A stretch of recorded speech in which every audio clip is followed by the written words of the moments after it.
Entonces, 1 Corintios capítulo 10, entre los versículos 14 al 22, le invito a que podamos leerlos todos juntos. ¿Lo tiene allí? ¿Lo ha encontrado? Entre los versículos 14 al 22 leemos, dice así, en el nombre del Señor.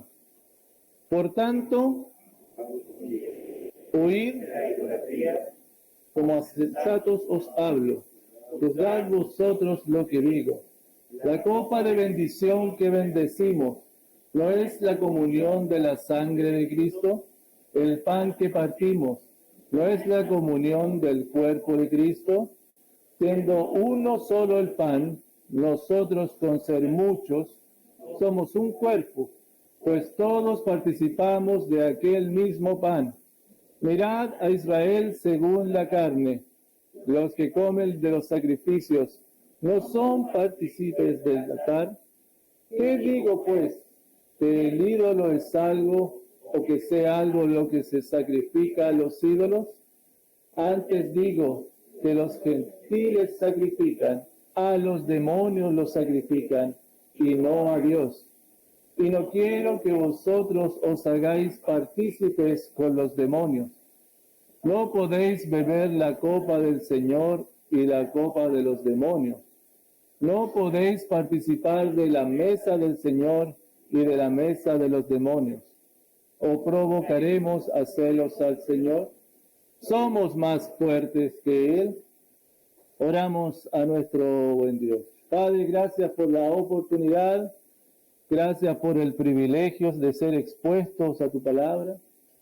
Gracias porque tú nos das esta oportunidad. Oh Padre, te pido que hables a nuestras vidas. Que tu Espíritu Santo ilumine los ojos de nuestro entendimiento para comprender estas verdades. Y que estas verdades, Señor, nos santifiquen. Fortalezcan nuestra débil fe en la obra poderosa de Jesucristo. Y que podamos responder para gloria tuya, en arrepentimiento, en fe, para el servicio, para la obediencia, para la edificación de tu iglesia. En el nombre poderoso de Jesús oramos. Amén. Huye de la idolatría. Huye de la idolatría. Hermanos queridos, déjenme comenzar con esto. La maravilla de nuestro organismo que ha sido creado por el Señor jamás deja de sorprendernos, ¿verdad? Y sobre todo hoy día cuando podemos conocer más y más de nuestro organismo, al menos a los creyentes, debiera cada vez quedarnos menos dudas de que es obra de un diseño inteligente, que no se pudo imposiblemente haber sido conformado o hecho por el azar. Hay que tener mucha fe para creer eso. Me llama mucho la atención, hermano, como nuestro funcionamiento de nuestro organismo requiere de que estemos conscientes de lo que queremos hacer para que la acción sea realizada, ¿verdad? La orden emana del cerebro y el brazo se mueve. Lo mismo para caminar, para correr y para un montón de otros movimientos. Debemos estar conscientes de aquello. Sin embargo, ¿usted sabía que hay otros movimientos que son producto no de nuestra conciencia? Y gracias al Señor por eso, ¿cierto? Sino que aunque no los pensemos, aunque no los intencionemos, ellos igual ocurren, ¿no? Por ejemplo, el respirar, por ejemplo. Gracias al Señor que no tenemos que estar conscientes para poder respirar, si no, no estaríamos acá, lo más probable, ¿verdad? El respirar, la circulación sanguínea, el bombeo del corazón, por ejemplo, y otros órganos internos que gracias al Señor estos se producen o funcionan sin tener que estar pensando en hacerlo funcionar. Hermanos, en nuestra adoración es algo parecido. ¿Sí? Porque siempre estamos adorando. ¿Sabías eso, no? Escúchame, hermano, siempre estamos adorando. Somos seres, los seres humanos, intrínsecamente creados para adorar. Y siempre estamos adorando. Pero la pregunta es, ¿siempre estamos adorando a Dios? ¿Siempre adoramos a Dios? La inconsciencia de nuestros actos, hermanos, las rutinas, muchas veces nos privan de ver a quién está siendo dirigida nuestra atención, nuestra adoración, a quién nos estamos inclinando. Muchas veces ejercemos nuestra libertad sin estar muy conscientes de los alcances de que ésta está teniendo.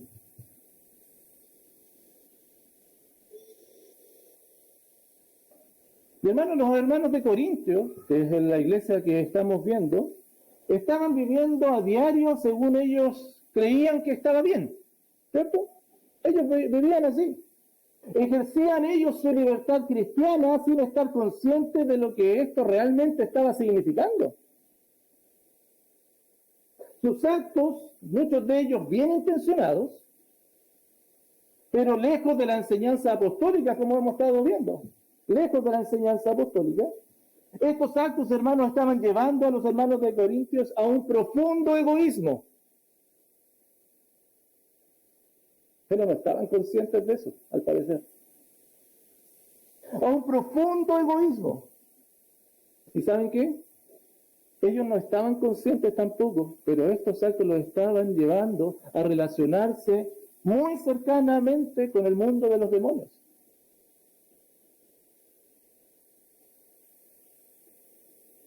Y ellos, que lo ignoraban por supuesto, además estaban desafiando directamente al Señor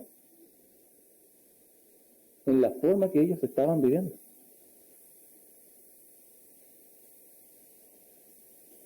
Imagínate entonces cómo vivían los hermanos de Corinto, con un profundo egoísmo, cercanos a los demonios, y enfrentando el carácter de Dios día a día. Por eso Pablo viene y les deja claro el tenor de sus caminos. Eso es lo que Pablo viene al encuentro, como siempre la palabra del Señor en la vida nuestra, ¿verdad? Viene y nos muestra hacia dónde y por dónde estamos caminando. Y por eso Pablo les exhorta a huir de la idolatría. A huir de la idolatría. Y hermanos, de la misma forma, nosotros hoy día vamos a ser confrontados, espero, por el texto de la palabra del Señor, y que el Espíritu Santo esté iluminando nuestra mente, para estar atentos y conscientes, escúchame, de los alcances de nuestros caminos, aquellos caminos que hoy estamos transitando. Huye de la idolatría. Y hermanos, para el día de hoy, ahí está el tema central, que es como obvio, ¿verdad? Mira, es obvio. Yo lo converso contigo, es como lógico, ¿cierto? No creo que alguien me pueda decir, no, eso no está bien. Los creyentes no se involucran en prácticas con ídolos. Los creyentes, todos, tú y yo, no nos involucramos en prácticas con ídolos. Yo te invito, por favor, que puedan ir al versículo 14. Estamos allí.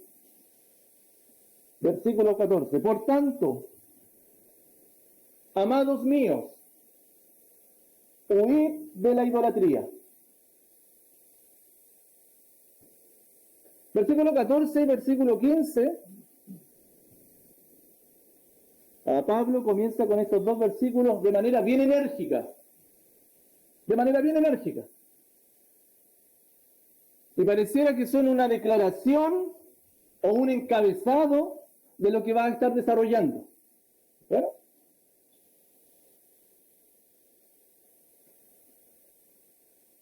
En la literatura inglesa es muy común esto. Se escribe una declaración primero y después se desarrollan los puntos. Los griegos lo hacen así. En español no es tan común eso. Pablo lo está haciendo en griego, así que mucho de antes todavía. Y mira como lo primero que dice. Por tanto, amados míos, huir de la idolatría. Por tanto, amados míos, me encanta esa declaración de Pablo, porque está mostrando el aprecio por estos hermanos, ¿no? Amados míos. Y hermanos, aunque, ¿cómo se hayan portado los corintios con él? Ellos, hermanos, lo habían despreciado, lo habían maltratado, ¿se acuerdan? No lo tomaban en cuenta el apóstol Pablo, pero para él, ¿quiénes son? Amados míos. Porque, hermanos, el amor entre creyentes no está condicionado por lo que el otro me hace a mí. Somos amados porque el amor de Dios nos lleva a amar a los hermanos.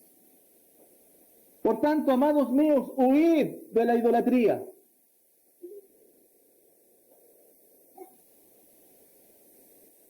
Y lo primero que les llama, y la declaración es, huyan de la idolatría. Y Pablo, hermano, otra vez les digo, enérgicamente señala las consecuencias o las acciones derivadas de lo que ya les había escrito anteriormente. ¿Se acuerdan que lo vimos la vez anterior en el capítulo 10, versículo 7? Míralo allí. ¿Se acuerdan que había hablado de Israel? Ni seáis idólatras como algunos de ellos, según está escrito, se sentó el pueblo a comer y a beber y se levantó a jugar. No seáis idólatras. Y esto debido, por supuesto, a que sus impulsos, los impulsos de cada uno de ellos pudieron más, los de Israel, pudieron más y dejaron al Señor de lado y se sentaron y comenzaron a compartir mesas con de ídolos paganos, como lo estuvimos viendo anteriormente. Hermanos, la idolatría, escúchame, ¿qué es la idolatría? Para que lo tengamos claro, porque es importante. Si dice huir de la idolatría, tengamos claro qué es la idolatría. La idolatría es adorar a un ídolo sirviéndole. Postrarse ante un ídolo, y no solamente postrarse, sino que servirle, adorarle, obedecerle. Eso es la idolatría.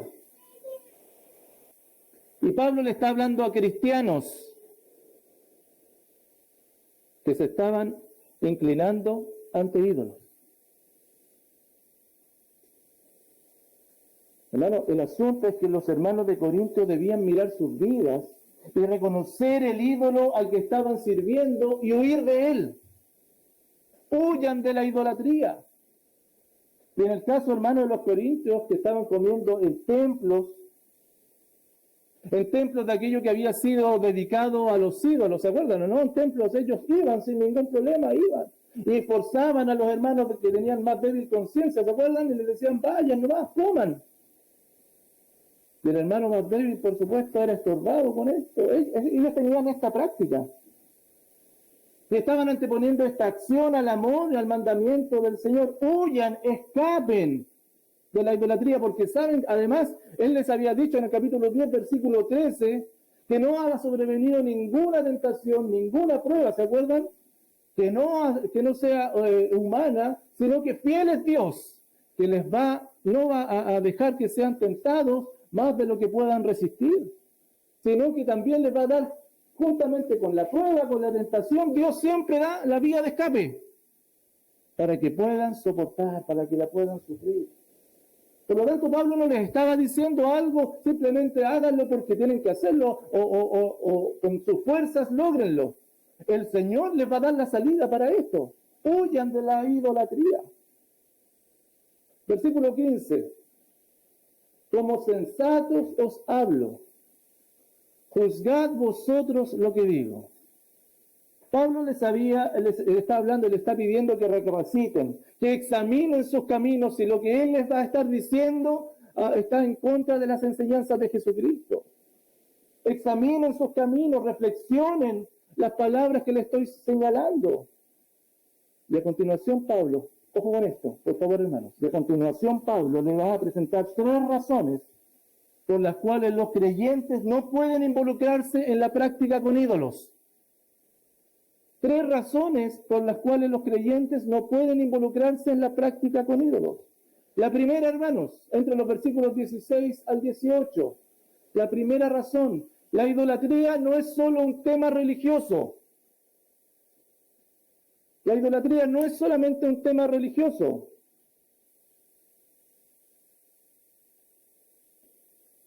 Sino que ella, la idolatría, es una expresión de profundo egoísmo. La idolatría es una expresión de profundo egoísmo. Versículos 16 al 18, vamos a estar aquí compartiendo. 16 y 17. La copa de bendición que bendecimos no es la comunión de la sangre de Cristo, y el pan que partimos no es la comunión del cuerpo de Cristo. Aquí Pablo está hablándole acerca de la cena del Señor. Ojo con esto, porque la copa que los creyentes bendecimos y el pan que bendecimos los creyentes, Pablo está haciendo referencia a los elementos utilizados en la cena del Señor, que más ratito vamos a estar compartiendo. ¿Y saben qué? Ojo con esto, que es súper importante, hermanos. El significado que tienen los elementos nos hablan de la unión con Cristo, ¿verdad? La copa de bendición no es la comunión de la sangre de Cristo. La copa no representa entonces la sangre de Cristo.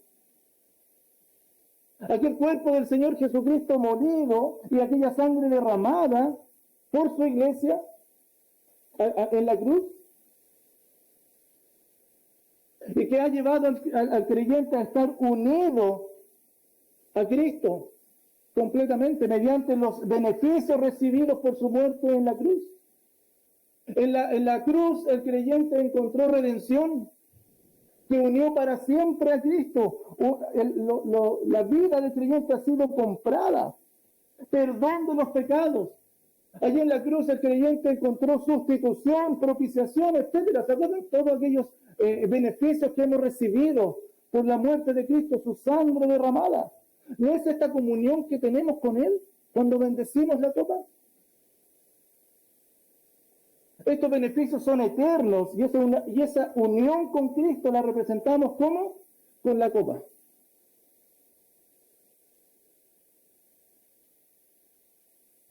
Y el pan, ojo con lo que viene después, y el pan que partimos, ¿no es la comunión del cuerpo de Cristo?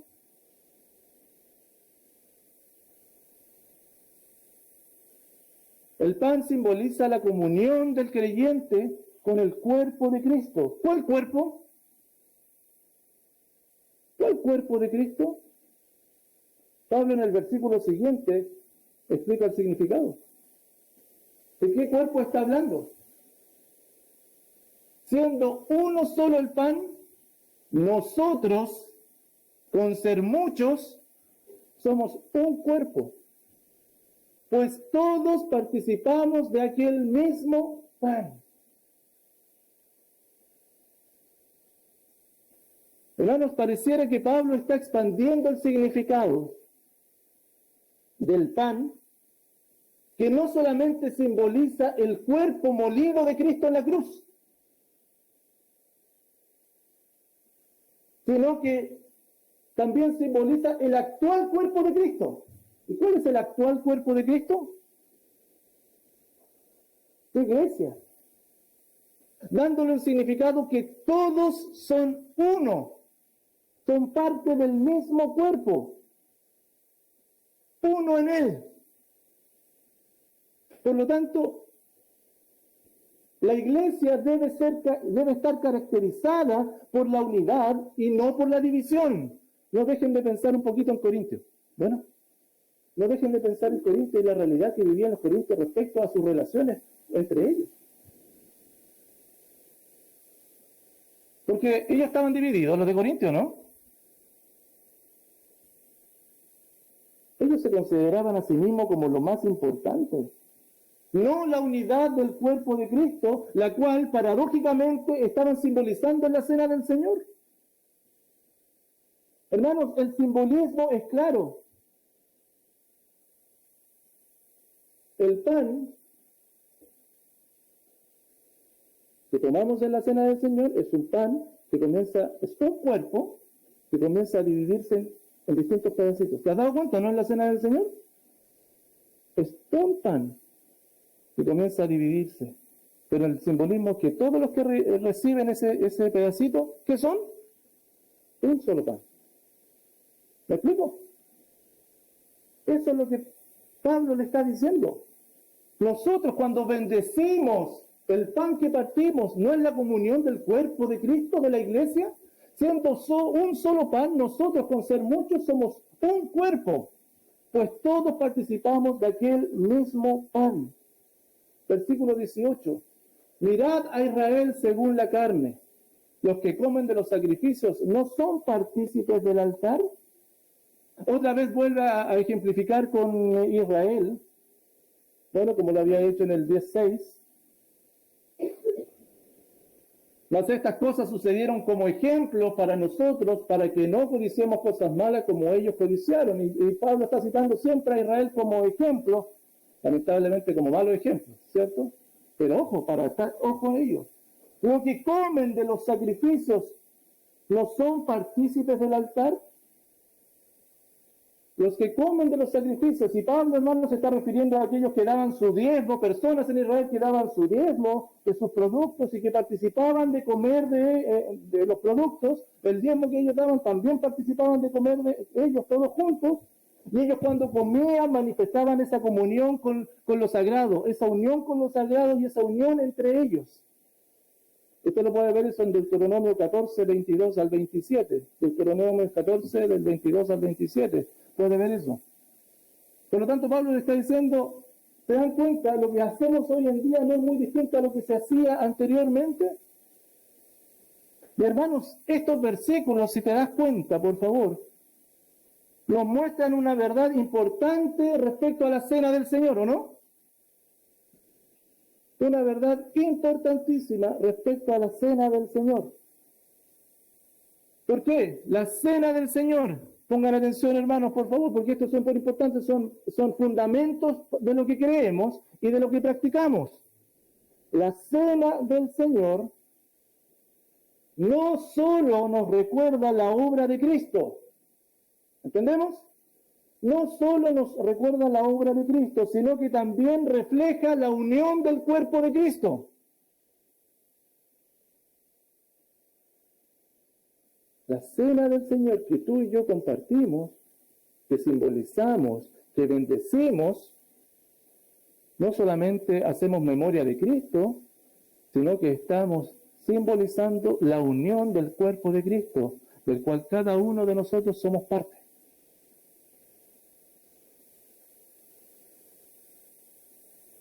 Y hermano, escúchame, cuando tú y yo, cuando los creyentes nos presentamos a la cena del Señor, por tanto, debemos examinar nuestra adoración a Cristo, la cual incluye nuestra unión con el cuerpo de Cristo. De hecho, es una copa de bendición, ¿o no? Así lo dice, la copa de bendición. Con la copa bendecimos al Señor y bendecimos a los hermanos. ¿Y saben qué? La idolatría, porque eso es lo que Pablo le está diciendo, huyan de la idolatría. ¿De qué forma se presenta o se muestra la idolatría en el cuerpo de Cristo? Hermanos, esta puede partir cuando nos consideramos a nosotros mismos antes que a nuestros hermanos. El mandato del Señor sigue siendo el mismo, amarlo a Él con todo, y amar al prójimo con todo. Y la cena del Señor pasa a ser ritualismo solamente cuando nos representamos o nos presentamos a ella, mejor dicho, no en espíritu y en verdad, adorando al Señor, cuando nuestra examinación a propósito es mínima, sin considerar nuestra unión con Cristo y nuestra unión con los hermanos. ¿Me explico? Simple ritualismo, cuando tomamos de la copa y más encima tomamos el pan, sacamos un pedacito diciendo yo soy parte del cuerpo de Cristo y no me he examinado cómo está mi relación, mi comunión íntima con mis hermanos. Mi hermano, en el caso de Corintios, ¿sabe qué pasaba con ellos? Piensa un poquito cómo vivían ellos su relación entre ellos. Ellos no consideraban a sus hermanos más débiles, ¿o no? No consideraban a los hermanos más débiles. No consideraban la conciencia de los hermanos más débiles, sino que se anteponían ellos su propio juicio y se lo aplicaban a los hermanos. No solamente eso, No consideraban a su líder, ¿se acuerdan o no? No le daban nada, no lo maltrataban a Pablo. Y a esto se suma lo que fuimos viendo anteriormente. Ellos no consideraban a sus esposas. Bueno es al hombre no tocar mujer, ¿se acuerdan o no? No consideraban a su esposa como la ayuda idónea, sino que ciertas prácticas las iban a llevar a adorar a Dios de mejor forma. Y ojo, insisto, con buenas intenciones ellos, pero apartados del Señor, lejos del cuerpo de Cristo. Y no solamente eso, cuando ellos tenían, lo vimos en el capítulo 6, cuando ellos tenían pleitos entre hermanos, lo solucionaban, iban a las cortes, ¿se acuerdan o no? ¿No es eso división también? O cuando hubo en capítulo 5 inmoralidad dentro de la iglesia, ¿cómo actuaron ellos? O anteriormente, capítulos 3, 4, cuando comenzaron a hacer grupos, yo soy de este, yo soy de este, yo soy de este otro, ¿te acuerdas o no? Cuando venimos a la mesa del Señor, Pablo le está diciendo, ¿están considerando que realmente están siendo de bendición a sus hermanos?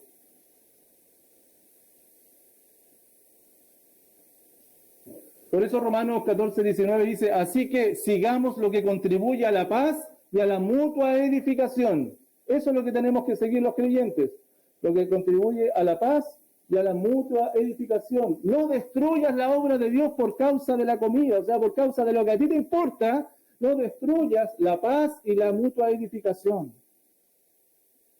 Hermanos queridos, escúchame iglesia de Monteverde, pecamos contra el Señor cuando quebrantamos su perfecta ley, ¿o no? ¿Estamos de acuerdo?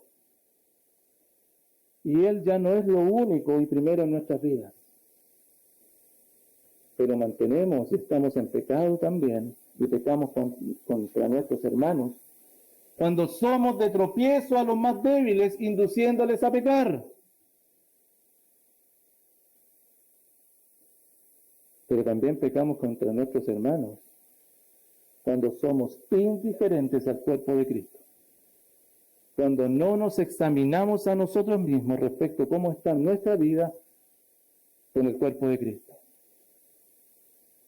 Muchas veces, hermanos, en nuestra participación con los hermanos se limita, ¿saben qué?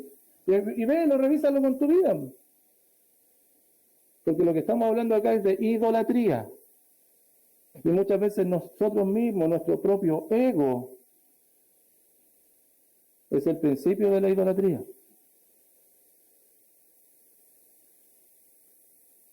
Y nuestra relación con los hermanos se limita a asistir a la iglesia. Pero nuestra vinculación mutua es profunda y requiere una entrega por el otro.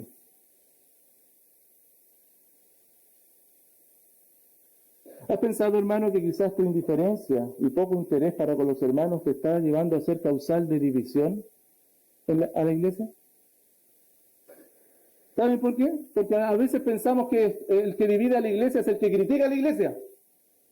A veces pensamos que el que está dividiendo a la iglesia es aquel que habla mal de los hermanos. Y que es verdad.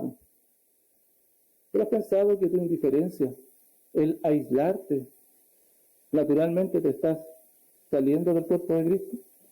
¿Estás viviendo tu vida como tú quieres? Y eso es causal de división. Mira, y esto es grave. Mira lo que le decía Tito. Hermanos, Tito 3, 10 y 11. Al hombre que cause divisiones después de una y otra amonestación, deséchalo. Si está causando divisiones, hermanos, por favor, cuando nosotros tenemos una labor importante en la Iglesia de Cristo que es supervisarnos mutuamente, ¿o no? Esa es nuestra labor como parte de nuestra iglesia, como parte de este pan gigante, ¿cierto? Al hombre que cause divisiones después de una y otra amonestación, deséchalo, sabiendo que el tal se ha pervertido y peca y está condenado por su propio juicio.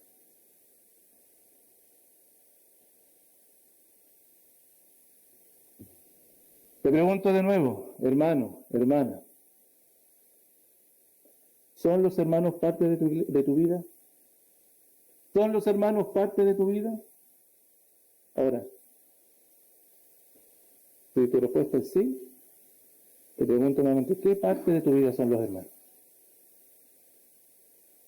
A ver, ¿bendices a los hermanos? ¿Les edificas?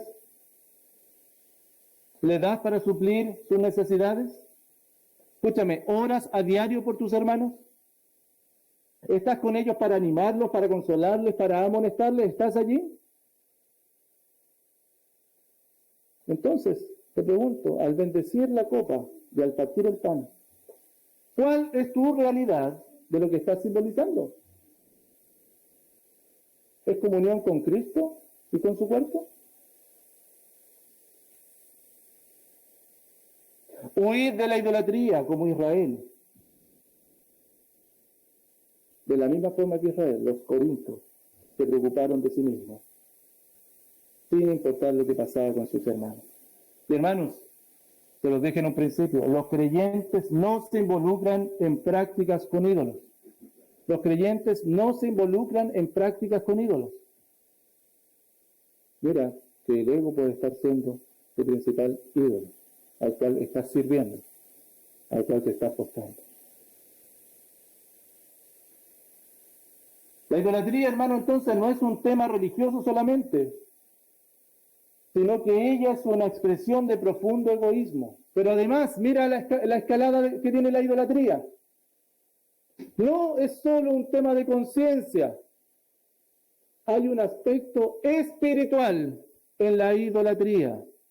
Hermano, y mira cómo cómo esto se va agudizando.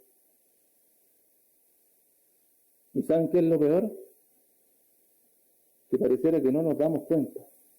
Es que el enemigo, para eso está, para engañarnos. Para engañar. Versículos 19 al 21. Versículo 19. ¿Qué digo pues?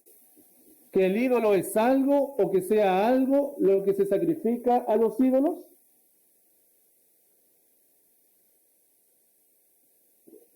Pablo vuelve a aclarar. A ver, ¿el tema es lo sacrificado a los ídolos? ¿El ídolo en sí mismo es algo? Pablo ya había dicho que el ídolo nada es. ¿Se acuerdan? ¿Un ídolo qué es? Es una invención, hermanos. Y les vuelvo a presentar nuevamente a lo que en el 8.4 ya les había dicho. ¿Un ídolo qué es? Una invención de la mente de las personas. Alguien inventa un ídolo, porque no es que exista realmente. Por lo tanto, lo que se sacrifica a los ídolos, ¿qué es? También nada es. Y por eso dentro de sus libertades, los corintios decían, pero si esto no es nada. Esto es una ilusión de alguna persona que le puso que era ídolo, pero esto es carne, comamos nomás. Versículo 20. Antes digo, escuchen esto, hermanos, por favor, que lo que los gentiles sacrifican, a los demonios los sacrifican y no a Dios. Ahora bien, hermanos, por favor, pongamos atención en esto. Que un ídolo no sea nada, no quiere decir que aquel acto no tenga un significado sobrenatural. Repito, que un ídolo no sea nada, no quiere decir que el acto en sí mismo no tenga un significado sobrenatural y que el fondo del tema no sea sobrenatural tampoco. Lo que hay detrás de un ídolo, y es lo que Pablo le está diciendo acá, es un reconocimiento a los demonios y no a Dios.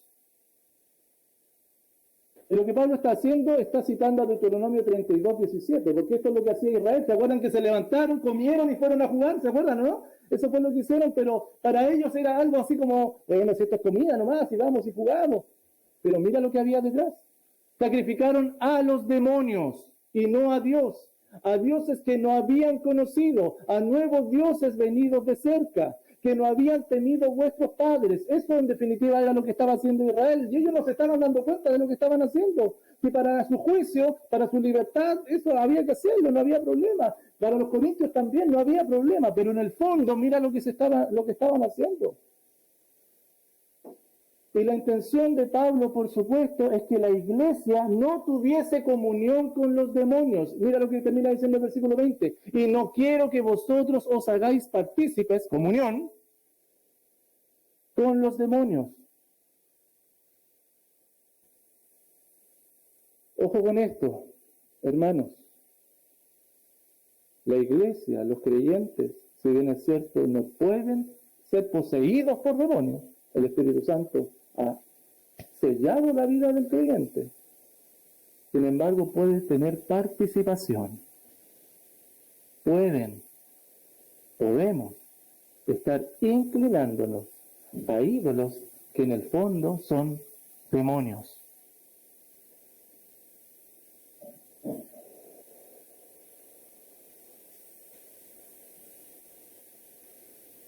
Entonces, los que tienen comunión con Cristo y con los creyentes no pueden tener comunión con los demonios al mismo tiempo. Es lógico, ¿no? Si tienes comunión con Cristo por su sangre y con el cuerpo de Cristo, ¿cómo a la vez vas a tener comunión con los demonios? ¿Cómo te vas a estar postrando a los demonios? ¿A los ídolos? Si Cristo es tu Señor, ¿cómo a la vez vas a tener otro Señor?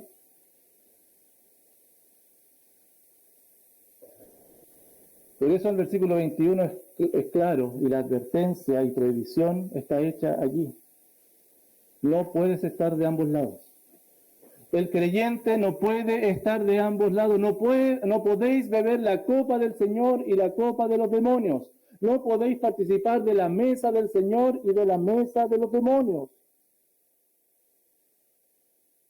Cuando hablamos de no podéis beber de la copa del Señor, es el símbolo de la sangre de Cristo. Hermanos, no podemos recibir los beneficios de su sangre, aquella sangre que fue derramada por nosotros, y a la vez beberlo sacrificado a los demonios. Ambos son excluyentes entre sí. No podéis participar de la mesa del Señor y de la mesa de los demonios.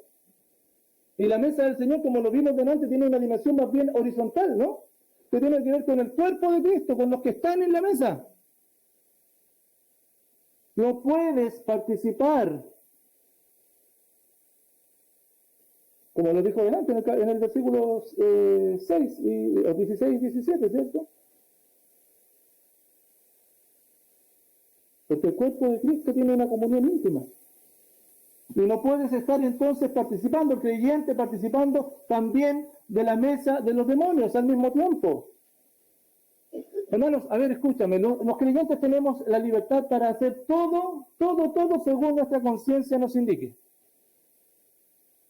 Por favor, los creyentes tenemos la libertad para hacer todo lo que nuestra conciencia nos indique. Pero si eso va a ser de tropiezo para los hermanos, y si me va a llevar a adorar a los demonios a través de ídolos, entonces el límite de mi libertad se ha sobrepasado, hermano. Está sobrepasado. Hermanos, escúchame, no tenemos que volver a tiempos bíblicos para inclinarnos a ídolos. Hoy en día los ídolos están en todas partes. En todas partes. El Señor Jesús decía, ningún siervo puede servir a dos señores, porque o aborrecerá a uno y amará al otro, o estimará a uno y menospreciará al otro. No podéis servir a Dios y a las riquezas. Y para uno es riqueza, pero en el fondo ahí había un demonio. Mamón. ¿Has conocido eso? Está allí en las riquezas. Hermanos, los creyentes podemos tener vinculación, comunión con los demonios. ¿Cuándo? Cuando nos postramos a ellos como ídolos. Calvino decía, los seres humanos, hermanos, somos especialistas en crear ídolos. Todos. Especialistas en crear ídolos. Y ídolo, hermano, recuerda que es aquello que no está dedicado a Dios. a lo cual nos inclinamos constantemente y que toman el tiempo y el lugar que Dios merece. Y pueden ser personas, pueden ser actividades, pueden ser sentimientos. Nosotros mismos, como vimos en el punto anterior, podemos ser nuestros propios ídolos, pero también nuestro propio bienestar. Vivimos en busca del bienestar. Y eso está por sobre la adoración al Señor. La comodidad, etcétera. Te pregunto algo, hermano, no me contestes, pero tú lo sabes. ¿Tienes vida de oración? ¿Tienes vida de oración? ¿Por qué? ¿Meditas en la palabra a diario?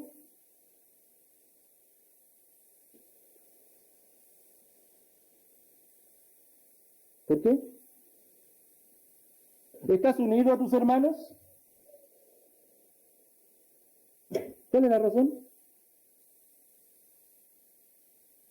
¿Sabes cuál es la razón más común? Ídolos. Ídolos. Demonios a los que nos estamos inclinando. Hermano, ¿sabes qué? El materialismo secular nos ha hecho olvidar que tenemos, con quién tenemos lucha. Efesios 6:12, ¿cierto? ¿Te acuerdas o no? ¿Con quién es nuestra lucha? Y el materialismo secular nos hace olvidar quién está detrás de todo esto. ¿En qué mesa te estás sentando entonces? Los demonios no están lejos como ellos parecen, o como ellos nos pintan la historia. No están lejos. ¿Cuál es el ídolo que te ha seducido? Piensa en la persona, una actividad, un sentimiento que no está dedicado a Dios y que ha tomado el lugar de Dios. Ese ídolo que te ha seducido y al cual te inclinas, al cual adoras todos los días. ¿Te identificaste cuál es? Y puede que no sea uno solamente, puede que sea 2 o 3 demonios. Sentados en la mesa de la gracia del Señor, bebiendo de todos sus beneficios y de todas sus libertades. Pero eso no nos da licencia, hermanos, para hacer cuanto y como queramos. Sino que el beber de su gracia nos lleva a unirnos con la iglesia en comunión íntima con Cristo y con este nuevo pacto en donde nuestras costumbres se radicalizan hacia la ley de Cristo. Pablo ya lo había dicho en el 9:21, a los que están sin ley como si yo estuviera sin ley, no estando yo sin ley de Dios, sino bajo la ley de Cristo.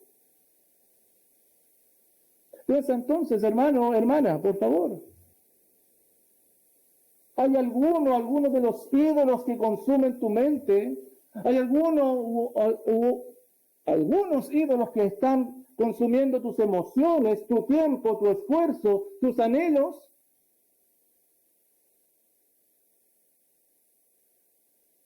Y a veces pueden ser ídolos de buen nombre, ¿sabías? Ídolos con buen nombre. La familia.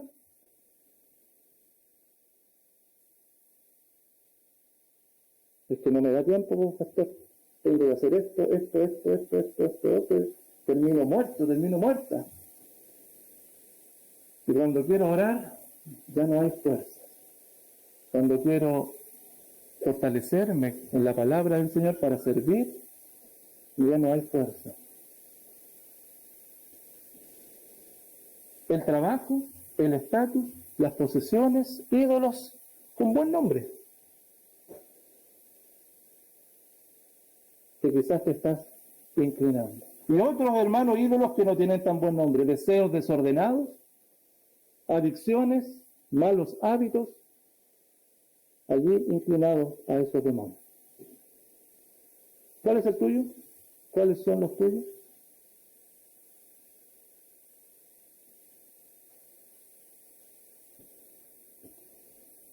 No erremos en el diagnóstico. Hermano, hermana amada, hermano amado, no erres en el diagnóstico. no es flojera, no es falta de tiempo,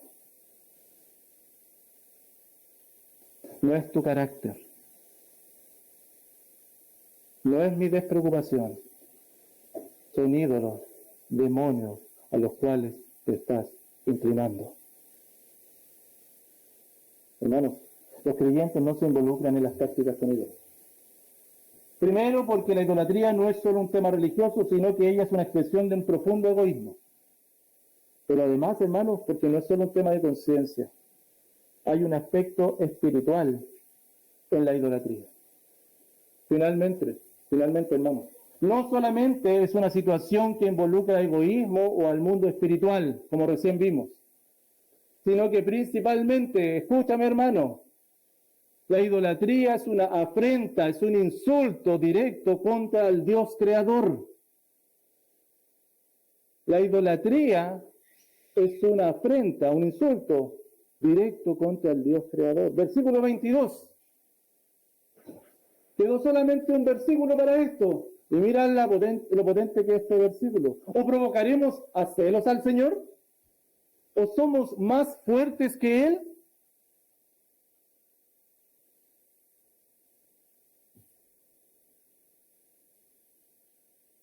Mira, me llama hasta la atención porque esta pregunta nos tiene que llevar de regreso al versículo 10. Mira, vayan al versículo 10, capítulo 10, versículo 10. O sea, versículo 1, perdón. Capítulo 10, versículo 1.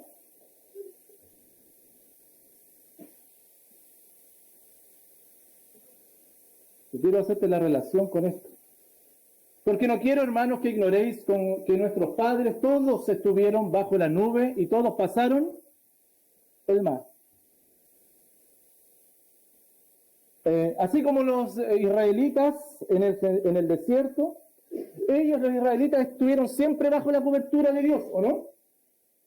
Siempre estuvieron bajo la cobertura, de día y de noche, ¿se acuerdan o no?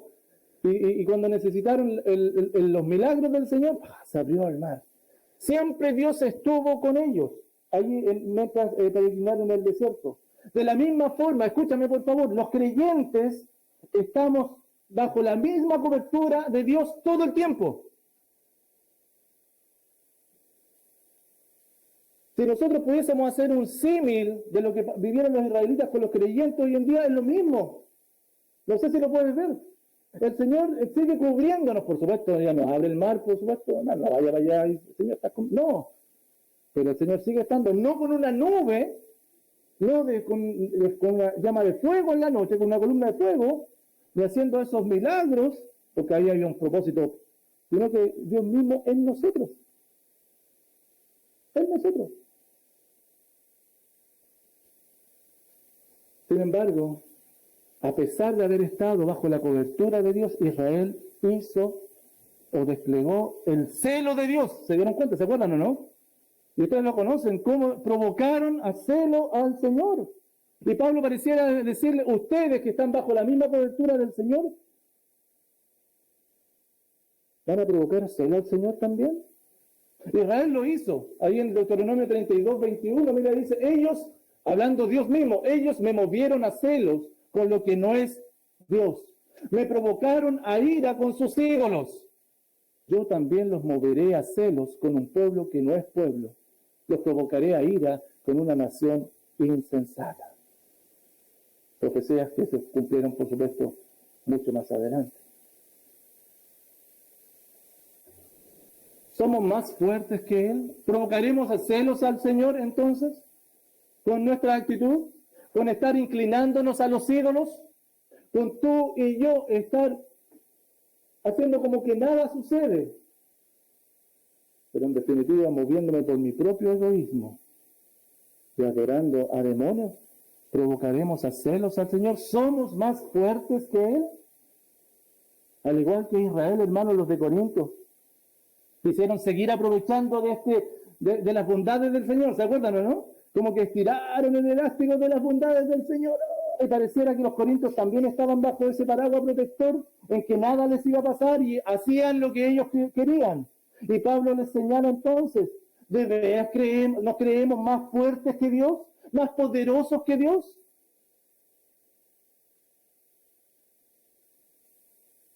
En Isaías 45:9, mira lo que dice el Señor.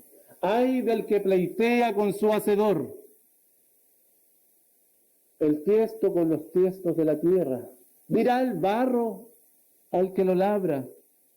El barro le dirá al que lo está labrando, ¿qué haces?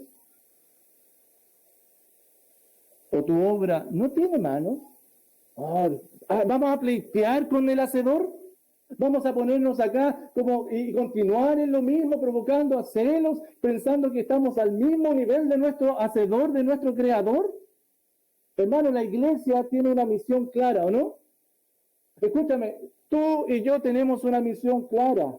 Ejercer este ministerio de la reconciliación que nos ha sido dado. Esa es la misión tuya. Reconcíliate con Dios, decirle a los hermanos, reconcíliense con Dios, a los no creyentes, vayan, reconcíliense con Dios. Nuestra misión es ir y hacer discípulos, anunciar las virtudes de aquel que nos sacó de las tinieblas a su luz admirable. Esa es nuestra misión. ¿Estás cumpliendo esa misión? O quizás hoy te encuentras sentado a la mesa con un ídolo, celebrando y adorando a los demonios. ¿Te crees más fuerte que Dios?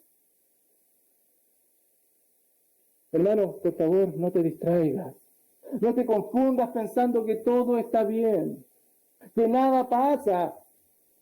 Miramos al Señor muchas veces cual abuelito amoroso que está para comprendernos. No eres más fuerte que Él. ¿Estás provocando a celos al Señor? Cristo dio su vida por ti. Cristo dio su sangre para derramarla, para pagar el precio que tú y yo debíamos pagar, el precio de tu pecado, y pagó tu rescate. Eres de su propiedad, no lo olvides. ¿Seguirás tus caminos como si nada? ¿Inclinada a los ídolos, viviendo para ti? Hermano, hermana, si hasta hoy has transitado pensando en ti solamente, sin considerar a los hermanos, escúchame, si hasta el día de hoy tú te ves reflejado y examinas tu vida y estás viendo que realmente estás viviendo para ti, si a lo mejor has ignorado el mundo espiritual al cual has estado postrado durante todo este tiempo, años postrados ante ídolos, años postrados ante demonios,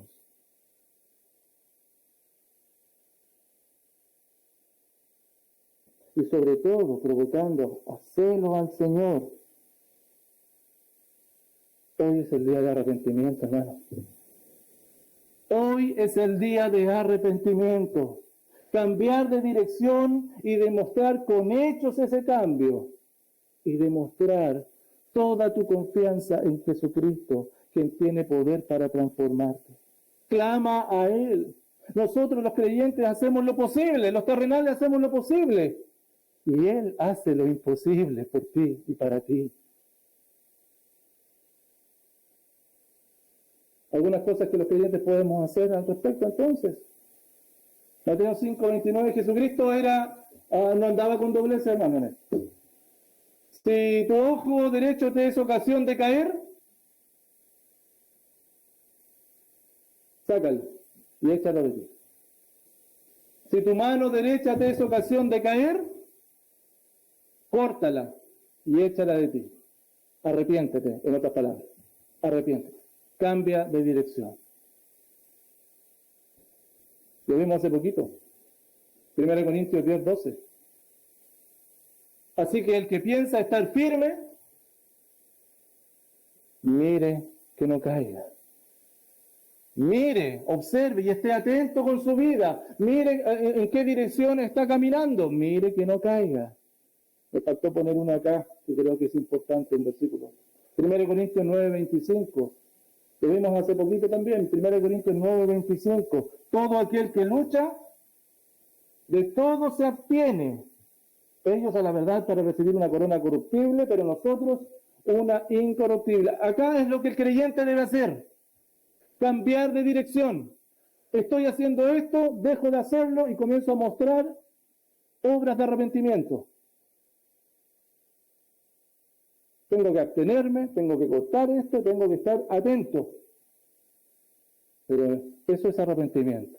Pero el arrepentimiento siempre tiene que estar con la fe. Hermanos, Efesios 6:10 nos dice, por lo demás, hermanos míos, fortalezcanse en el Señor y en el poder de sus fuerzas, porque Dios sigue siendo poderoso para salvarte. Aún sigue siendo poderoso para transformarte. Gálatas 3:5, me encanta eso. Lo vimos hace poquito en las predicaciones también.